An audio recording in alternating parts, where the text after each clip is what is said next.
भारताचे एक सार्वभौम समाजवादी धर्मनिरपेक्ष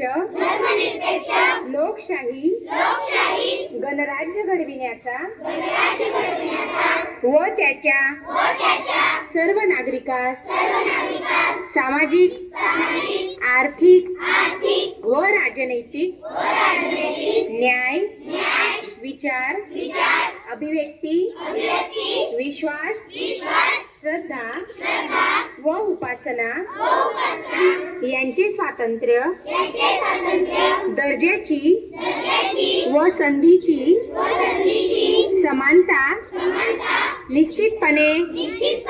प्राप्त करून देण्याचा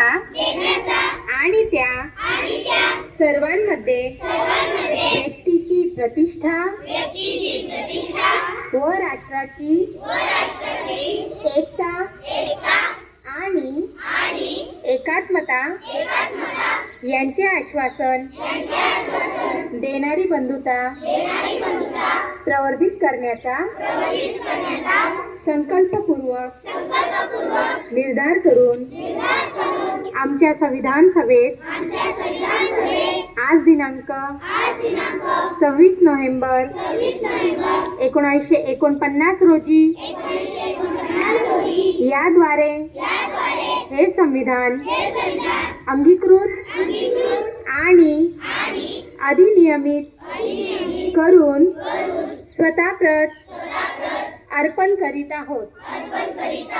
जय हिंद.